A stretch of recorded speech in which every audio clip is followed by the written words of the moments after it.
All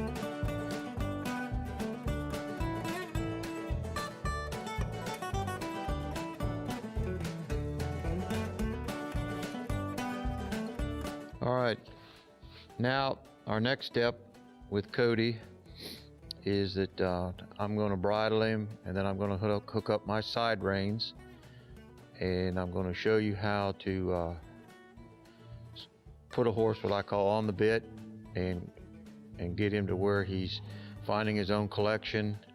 We're not going to tie his head down, and we're not going to force him, but we're going to rig this in a way where he can find his own release and his own collection. And our goal is we're going to free lunge him in the pen here, and we're going to teach him how to find self-carriage and balance, and how to organize his feet, but also find collection, okay? And I might be different than a lot of folks. I say, let's do it on the first day. Let's do it on the first, and don't let him do it wrong to start with. And you know what? If you take that approach, it kind of takes the work out of it later. If I ride him wrong for a couple months, then I start trying to ride him right, he thinks wrong is right, okay?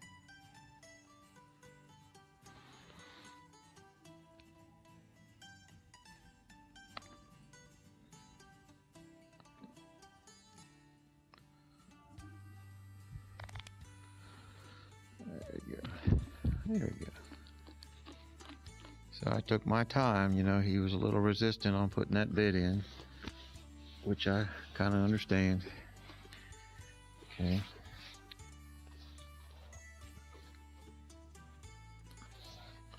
Okay, 17-foot hardware cord. It's about, I don't know, 5mm or 1/8 inch, something like that. And so I come over here. I tie one end to this ring, or you can tie it to the pommel of your saddle, whichever's handy. Okay, I bring it through a bit like this.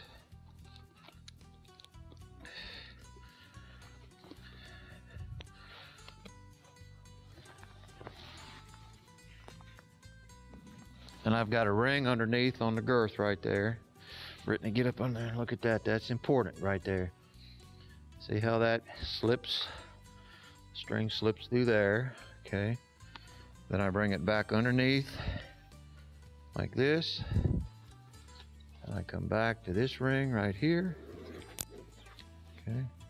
So this is preparing him to ride in a German martingale, which we're very fond of around here. It's a very valuable tool for us, okay?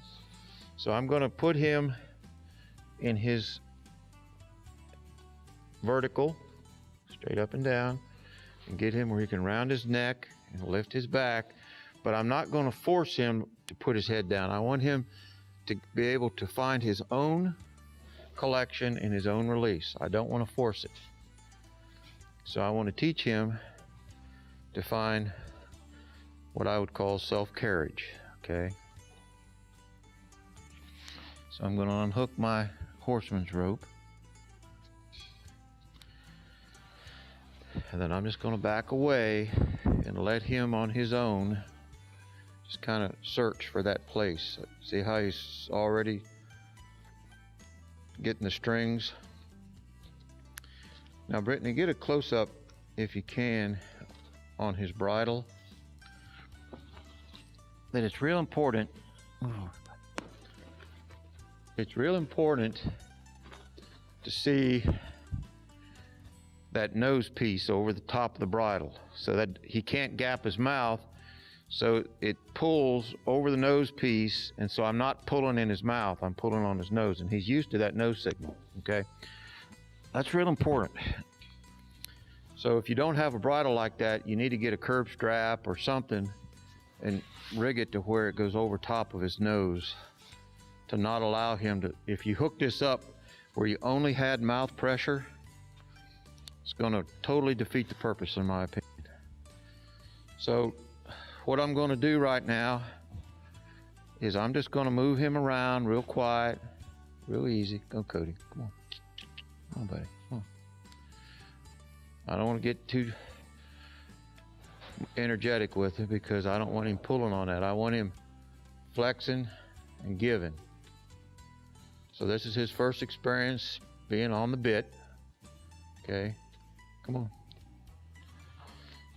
Another good thing I like about this, if a horse has got a tendency to buck, if he bucks one time in this rig, that'll be the end of it. He will never buck again because I've got a hold of him. I've got a policy around here. When I work with green or young horses, I never want to let them buck to start with. If he bucks, I want to have control of him and I want to correct him immediately.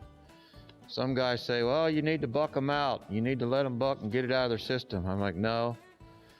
I say bucking is like a dog killing chickens. There's no cure for it. Okay?